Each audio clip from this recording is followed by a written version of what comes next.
Yo les trailers, bienvenue dans cette nouvelle vidéo. Et aujourd'hui, où est-ce qu'on est, on a des beaux pulls corporate parce qu'on va tester quelque chose, publicité, d'assez pas étonnant, disons inhabituel, inattendu. Alors, on va tester la discipline du mordant. Alors, qu'est-ce que c'est le mordant? Je vais laisser Kevin plutôt en parler parce que c'est lui l'expert. Et du coup, aujourd'hui, on est dans Paris. Dans Paris, c'est ça. On est dans Paris. À côté de Dole. Voilà. Et on va travailler aujourd'hui avec Kevin et Masai. Salut les trailers, alors moi c'est Kevin. Je suis homme d'assistant, on peut dire homme d'attaque, mais à l'heure actuelle on dit homme assistant, donc en discipline ring. Et je suis également conducteur, donc en échelon 3 de la même discipline en ring. Je conduis un chat qui s'appelle Masai, c'est un berger allemand, il a 3 ans et demi, bientôt 4 ans. Et il évolue à l'heure actuelle dans la plus haute marche de la discipline, donc en ring 3. Donc effectivement, c'est des grosses bêtes à poil qui sont un petit peu impressionnantes. Mais voilà, il ne faut pas avoir de crainte à tout ça. C'est vrai que l'image qu'on a à chaque fois du mordant, c'est agressif, quoi. Ça fait peur, c'est impressionnant. Mais on peut passer cette phobie des chiens éventuellement. On verra dans la vidéo plus tard qu'on était avec Jordan aujourd'hui qui avait peur des chiens. Très peur des chiens. Le pauvre. Moi j'ai pas peur, rien à foutre. Qui a vaincu un peu cette peur. Ouais, c'est bien. Hein. Mais voilà, ça reste avant tout des chiens sportifs, excellemment bien éduqués, des chiens de salon aussi, hein, comme on l'a vu dans notre premier tournage qui n'a pas servi, voilà, il est docile et tout ça, mais c'est aussi des chiens qui sont très obéissants. D'ailleurs, on va voir quelques vidéos où tu fais faire quelques exercices aux chiens du type exercice d'obéissance, exercice de saut. Donc on a 3 sauts différents dans le ring. On a un saut de palissade que vous allez voir là. Ensuite on peut basculer donc sur le saut en longueur, donc, et après il y a le saut de la haie, donc le saut en hauteur. Okay. Donc, pour la palissade, le saut il peut aller de 1,80 m au minimum jusqu'à 2,30 m. Pour la longueur, le saut minimum est de 3 m jusqu'à 4,50 m au maximum. Ça fait une belle détente. Ouais. Et pour le saut en hauteur, donc ça commence à 90 cm et ça monte jusqu'à 1,20 m pour le maximum de points. Ok. Donc c'est toujours proportionnel à l'échelon ring 1, ring 2 et ring 3. Et alors le plus important, c'est que ça marche pas seulement avec Kevin. C'est-à-dire que moi, si je donne quelques consignes aux chiens, ça marche aussi très bien. Ouais, ça peut marcher, pas trop mal. Voilà. Non, je veux dire, petit droite, gauche, voilà, des petits exercices rigolos, ça marche bien. Voilà. Bon, allez, on vous laisse avec ces images-là déjà. Dresseur. Masai, assis. Masai, au pied. Masai, couché. Reste. Debout. Assis. Couché. Donc voilà, ça c'est pour la première partie un petit peu, on va dire, ludique et qui fait pas trop peur, mais c'est ce qui apprend à avoir confiance en l'animal. Ouais. Enfin, encore pour faire connaissance, parce qu'il faut voir que les yeux de la bête, quand tu es sur le canapé à la maison ou sur le terrain équipé d'une belle combinaison, c'est pas le même regard. Ouais. Alors du coup, est-ce que tu peux rapidement nous expliquer un peu ce qu'est cette discipline, parce que je pense que c'est complètement inconnu, enfin pas complètement inconnu, mais c'est quand même une niche. Voilà, déjà. C'est pas très réputé. Si tu peux nous, voilà. C'est pas télévisé déjà. Voilà. Donc déjà ça, c'est problématique. Les gens, je pense systématiquement une image du truc ultra agressif, et alors que voilà, je le rappelle, c'est des chiens de sport et à la maison, ça reste un chien de maison, quoi. Donc déjà, je vais rebondir sur ce que tu as dit. Ouais. Donc le fait que qu'on peut confondre dans la tête des gens, c'est qu'il y a souvent des chiens qui sont entre guillemets administratifs, donc ils vont travailler avec la police, avec la gendarmerie, avec les militaires, et il y a ces chiens là de sport, donc il faut bien différencier les deux. Il y a des chiens qui sont d'intervention, donc ces chiens là sont travaillés d'une certaine façon pour intervenir sur des champs de bataille, sur des situations spécifiques, et nos chiens de sport sont vraiment des chiens qui sont évalués à travers un programme. Donc le ring, c'est d'abord un programme qui est constitué donc de sauts, d'exercices d'obéissance et d'exercices de mordant. Le ring, il a pour but l'amélioration du chien de race. Donc le malinois, on le connaît à l'heure actuelle aussi performant par le biais de ces disciplines-là. Ok, tu recherches en fait au fur et à mesure des bons chiens et après tu les fais produire et tu fais des chiens d'élite. Donc ça c'est le but des éleveurs, des éleveurs français et étrangers également. Hein. Mais le ring reste une discipline française qui est un peu à l'outre-mer également aussi, mais que surtout d'une discipline très française. Et du coup, tu nous parles de chiens, mais est-ce qu'il y a des races, du coup, tu parlais de berger allemand, de malinois et tout ça, est-ce qu'il y a vraiment quel type de chien, enfin, est-ce qu'il y a vraiment des spécificités dans le chien ou voilà, genre j'ai un teckel et ça va, quoi? Non, ça va pas. C'est pas du tout un clin d'œil, c'est pas du tout un clin d'œil à Amand. On le verra dans la vidéo peut-être. Oui, il y a un petit plan, t'inquiète pas, il y a un petit plan. Pour faire du mordant sportif avec un chien, donc il faut un chien obligatoirement lof. donc c'est-à-dire inscrit sur le livre des origines françaises. Sinon, on ne peut pas pratiquer de discipline de mordant. Et il faut également un chien qui soit inscrit sur la liste des chiens habilités au mordant. Donc il y a certaines espèces qui se détalent. Donc tu parlais du malinois, le berger hollandais un petit peu. Ouais, berger hollandais, on va jouer aussi avec Boyka tout à l'heure. Voilà, ouais, on a joué avec Boyka un petit peu. Donc on voit beaucoup des bergers hollandais quand même. On voit aussi des bergers allemands. On voit beaucoup de malinois. Hein, ça reste à l'heure actuelle le chien le plus prisé. On voit quelques borders, on voit aussi quelques doberman. Ah ouais. Pas beaucoup. Un chat qui disparaît, le doberman, la pression. Et du coup, niveau réglementation, parce qu'on peut pas faire ça n'importe où, c'est quand même, je vais pas dire dangereux. Enfin si, ça peut. Au-delà du côté impressionnant, même si on a une bonne combinaison et on en parlera tout de suite après, ça reste quelque chose qu'il faut pas pratiquer n'importe comment. Je veux dire, c'est pas parce qu'on a un chien séchois qu'on va dire allez attaque. Voilà, je veux dire. Pas comme ça. Non, pas. J'imagine. Je me rends pas compte de tout l'entraînement qu'il y a derrière un chien. Je pense que c'est colossal, mais effectivement, quel est le cadre du coup autorisé pour pratiquer un peu cette discipline? C'est vrai qu'on va mettre un gros message warning, attention. Je mettrai en début de vidéo. Voilà. Donc attention, ceci n'est pas à reproduire chez soi. Oui. Il faut déjà être avec un moniteur qui est habilité aux disciplines de mordant. Donc j'y suis pas particulièrement. Et il faut également un terrain habilité par la SCC.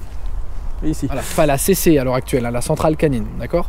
Donc si vous n'avez pas ces deux choses-là, vous ne pouvez pas pratiquer de discipline de mordant. Donc vous avez deux possibilités, soit c'est les pratiquer auprès d'un professionnel, donc qui est habilité et qui a un terrain, ou un terrain professionnel, c'est pas forcément un terrain qui est habilité par la SCC, ou un club canin, du coup, où il y a des gens qui sont habilités pour ça, dans les clubs canins, où ils pratiquent la discipline du ring.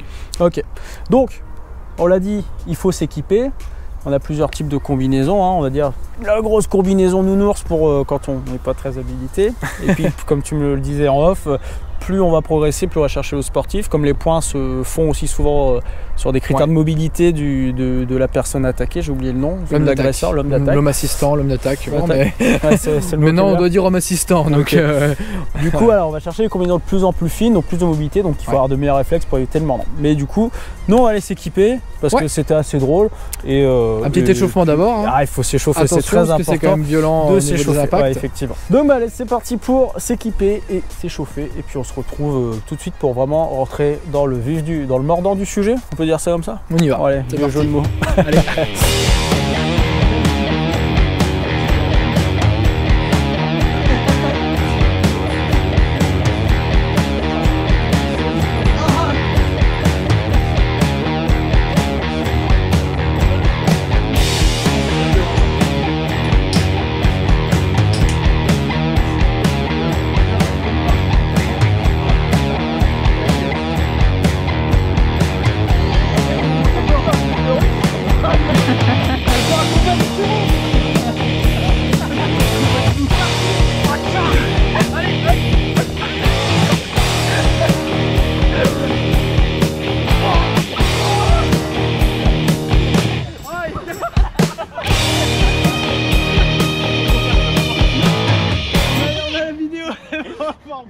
Bon maintenant qu'on est chaud, super échauffé en fait, c'est bête mais heureusement qu'il y a du soleil, ça maintient les articulations chaudes. On va passer au vif du sujet, le mordant. Mais bon, c'est vrai que Maasai c'est une bonne bête, comme tu l'as dit, elle est au niveau A. Donc nous encore on est un peu pétochard, on va, enfin pas pétochard mais c'est la première fois. Ça va, il faut se familiariser avec le mordant. Il faut mesurer les choses, donc c'est bien de travailler avec un chien qui est un petit peu plus soft quand même au niveau de la prise en gueule et des choses comme ça. Et c'est comme ça qu'on va commencer à travailler avec Boyka. Donc Boyka c'est un malinois, pas un malinois, c'est un berger hollandais. Alors il s'appelle tout jeune, Boyka des lutins du Dariga. Il est conduit par c'est un nom. Petite pour l'élevage. Conduit par Laetitia Claudel, donc du coup qui nous a fait le plaisir de nous rejoindre pour un petit test et puis de prêter son chien pour que des jeunes hommes d'attaque puissent découvrir cette discipline. Donc ça s'est plutôt bien passé et puis Boyka s'est beaucoup pris au jeu. Donc on a fait tous les exercices qu'on va voir avec Maasai, on les a fait avec Boyka avant pour se familiariser vraiment avec la discipline. Et parce que c'est vrai que l'impact entre Boyka et Maasai, il y a quand même une sacrée différence. Je veux dire, Boyka m'a pas fait de bleu, Maasai il en a fait un petit peu plus. Dans cette discipline de mordant, globalement dans le mordant, il y a on a fait plusieurs exercices, plusieurs exercices. Et on a commencé par du coup la garde. Garde d'objet. La garde d'objet. Alors, dans la garde d'objets, le chien, images en même temps. l'exercice pour le chien, c'est de garder donc du coup son objet. Ouais. Il y a des cercles qui seront tracés au sol. Plus le chien s'éloigne de l'objet pour sortir pour aller mordre l'homme d'attaque, plus il va perdre 2 points. Sachant qu'il a une zone de tolérance d'1 mètre. Donc le but de l'homme d'attaque est de voler l'objet. Donc de manière à... Comme vous le voyez, c'est absolument impossible. C'est compliqué, on pourrait mettre une petite image de Jordan qui il n'osait pas, il avait peur en plus. Un peu terrorisé encore, voilà, Massa il est un peu impressionné. Ouais. Mais voilà, le but est simple, voilà, le chien garde l'objet et l'homme d'attaque doit voler l'objet. Et il y a des pénalités qui s'inscrivent si le chien s'éloigne trop de l'objet ou sort trop vite ou trop tôt de l'objet. Comme vous l'avez vu sur les images, ça a été quelque chose qui était impossible à faire. Je ne sais même pas par quel angle de toute façon aller chercher l'objet parce que quand le chien est allongé dans le panier, de toute façon, comment tu veux prendre le panier? C'est compliqué. Mais en tout cas, c'était assez marrant. Mais voilà, il faut déjà avoir une première confiance. Enfin, après, voilà, c'est vraiment une question de confiance entre le maître et le chien. On dit ça comme ça, le conducteur et le chien. Ouais, le trinôme, homme d'attaque, conducteur, chien. Et voilà. On voit vraiment que les chiens, ils vont pas aller mordre les parties non mordantes. Ouais. Hein, on n'a pas de protection aux mains, ni au cou, ni aux pieds. Les accidents arrivent, mais c'est des petits accrochages. C'est jamais très grave. Du coup, les chiens sont vraiment habitués à mordre le costume et savent très bien faire la différence. C'est pour ça que c'est vraiment des chiens de sport. C'est pas des chiens qui sont habitués à attaquer n'importe qui, n'importe où. Voilà, et ça répond au quart de tour. Un coup de sifflet ou un ordre, ça doit normalement. C'est dressé pour, c'est éduquer, c'est travailler pour les exercices. D'ailleurs, restons dans le truc un peu impressionnant. Le pauvre Jordan qui en a pris pour son grade, la recherche. Le pauvre, alors quand tu nous le disais, c'est le truc le plus impressionnant. Ouais, pour moi, c'est l'une des choses. Enfin, quand je vois des jeunes hommes d'attaque commencer, la cache est souvent impressionnante sur un chien qui a tendance à mettre du coffre et qui a tendance à mettre de la pression à l'homme d'attaque dans la cache. Et du coup, si on commence à subir la pression, on se sent un peu vite, un petit peu vite coincé quoi, dans ce bout d'angle là. Alors le but de la cache, c'est il y a des caches tout au long du terrain. On va aller se mettre. C'est la recherche. La recherche, pardon. Ouais, la recherche. Donc il y a des caches tout au long du terrain. On va aller se cacher du coup dans une cache, hein, comme son nom l'indique. Et en fait, le chien doit faire le tour de toutes les caches. Pas obligatoirement. Non, ok. Pas obligatoirement. Moi, dans le dressage, on le fait pour que le chien cherche réellement. Donc il peut soit chercher au nez ou soit chercher en faisant le tour du terrain. Donc voilà, moi j'apprends les deux possibilités à mon chien, donc il sait faire les deux. Et après, une fois qu'il te trouve, il t'aboie dessus d'une manière très agressive. Voilà, pour signaler la présence de l'homme d'attaque. Et c'est là que le conducteur. Il te fait rien, juste te garde. Enfin, il t'impressionne avec ses grosses dents. C'est ça. Et après, il faut sortir. Et il y a la fameuse marche du prisonnier qui s'ensuit éventuellement. La conduite de recherche, c'est ça. Le but, c'est en tant qu'homme d'attaque, de s'échapper. Mais avec un chien entre les jambes, c'est pas super pratique. Il y a un chien qui réagit au quart de tour. Enfin, voilà, il laisse pas vraiment le temps. Vous allez le voir dans les vidéos que c'est assez rapide, hein, c'est assez rapide quand même, mais oui. Donc le chien va découvrir l'homme d'attaque, aboie pour signaler sa présence, et ensuite l'homme d'attaque pourra sortir pour faire une fuite, et ensuite l'homme d'attaque a 3 tentatives dans le terrain, en marchant, en faisant des entourloupes entre guillemets, en essayant de magouiller un peu des fuites, pourra essayer de fuir et de distancer, enfin de mettre le plus de distance entre lui et le chien, et cette distance là du coup fera perdre des points au chien au fil des exercices, au fil des fuites. Et du coup, quand on était dans la fuyante, on s'est dit qu'on allait faire un combat homme versus chien étant trailer. Est-ce qu'on peut courir plus vite qu'un chien? C'est ça, c'est le but de la vidéo normalement. Et du coup, on a fait une dérive de la fuyante. Je sais pas si c'est au programme officiel, je pense pas que ce soit au programme officiel, mais.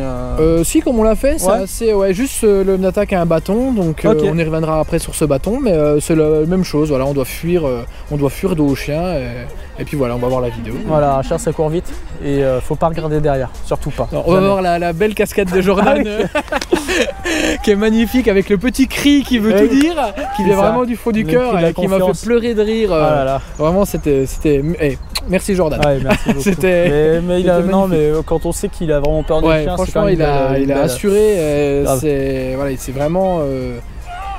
Il a relâché un petit peu et c'était difficile pour lui, mais il a passé au-dessus de sa peur et vraiment je suis fier de lui. J'espère que lui maintenant aura une autre approche vis-à-vis du chien entre guillemets, donc j'espère que ça a pu l'aider.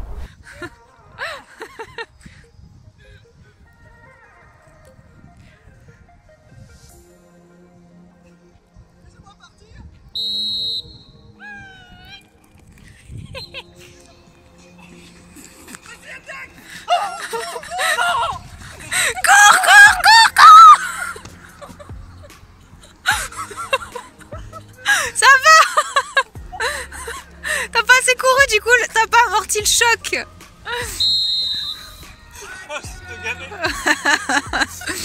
Ouais, alors le bâton je vais le présenter un petit peu, pas qu'il y en ait qui s'affolent dans la vidéo pour dire voilà on frappe le chien etc. Donc c'est un bâton qui est en bambou, qui est fendu en 6. Bon là il y a une petite lame de cassé, désolé hein. C'est un bambou qui a déjà, un bâton qui a déjà un peu vécu.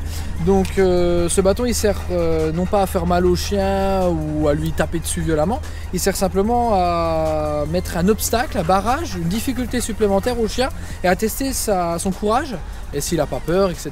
de cet objet. Donc on peut voir que ça fait du bruit, que ça s'écarte au bout et on peut voir que si on tape, voilà, ça fait pas forcément mal, on peut taper, voilà, ça fait pas très mal. Donc c'est pareil pour le chien, on peut lui taper sur le dos, il n'a rien, lui c'est un objet d'excitation, donc on leur apprend régulièrement depuis tout petit à être excité par cet objet et non pas en avoir peur. Donc voilà, donc c'est un peu un objet qui permet de tester le courage du chien. On peut le mettre en opposition, on peut le barrer, mais en aucun cas on doit toucher la tête du chien ou le visage, enfin la truffe, etc. Et les seuls coups qu'on a apportés sur le chien sont sur le dos. Donc c'est ces parties ici, donc c'est des parties qui ne font pas mal. Et le bâton est utilisé non pas pour faire mal au chien, mais pour tester son courage. Bon, et ben est-ce qu'on a fait le tour de tout ça? Je crois qu'il reste le test du courage. Le test du courage, oui. C'est toi qui as demandé, hein. C'est pas moi qui ai demandé, hein, parce que ça, dans je ne peux pas faire. Hein. Lui, il est courageux, hein. C'est rare qu'on demande ce genre de choses. Hein. Bah, je sais pas, qui t'a tenté des choses, autant tenter des choses. Donc effectivement, j'avais pas été déçu de pas être attaqué sur le haut du corps, mais... Bon, disons, je sais pas, c'est un nom particulier le... Non, le chien doit mordre toute prise ok, donc ça, on il y a le temps toujours d'indiquer la zone. Là, oui, pour la sécurité de tous. Donc j'ai confiance en mon chat, je sais comment il réagit. Donc je sais où il va aller mordre. C'est pour ça qu'on a mis en place l'exercice. Vous allez voir la vidéo du coup. Et qu'on a mis aussi une petite barrière en dessous pour être sûr que vraiment le chien aille prendre la prise. Ouais. Voilà, c'était vraiment question. Et pour que le chien ait un peu moins d'impact entre guillemets aussi sur toi. Parce qu'on va voir deux fois la vidéo. La première qui était où j'étais à 1m50 vraiment tout près. Et la deuxième où je me suis juste reculé d'1 mètre.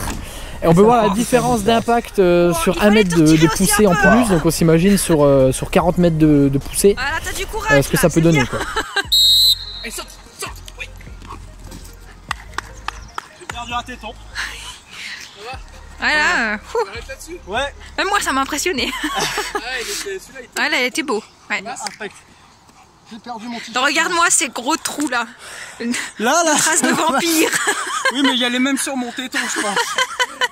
J'ose même pas imaginer effectivement sur une course de 40 mètres. Ouais, c'est très puissant. Ça m'a laissé des marques. T'as peut-être une petite photo là que t'as gardée Ouais, j'ai une petite photo d'après, ouais, t'inquiète. On va leur montrer. Bon bah en tout cas, merci beaucoup Kevin pour cette journée découverte. Merci à toi. Écoute, c'était un plaisir. On a bien profité, surtout le repas d'après qui était très sympa. C'est clair. Écoutez, si à l'occasion, c'est vrai que ça vient pas forcément dans la tête naturellement de faire ce genre de choses, mais si vous avez l'idée, n'hésitez pas à vous rapprocher d'un club. Je sais pas s'il y a des journées d'initiation assez facilement, mais ouais, bah rien que ça de se rapprocher des clubs ou des concours déjà, ça permet de voir. Donc c'est bien les concours, c'est qu'on voit plusieurs chiens, plusieurs parcours et qu'on voit un travail, et n'hésitez pas à poser des questions et puis voilà. Et bah voilà. Bah merci beaucoup Kevin et puis bah vous, je vous dis à très bientôt dans une prochaine vidéo. Ciao. Ciao.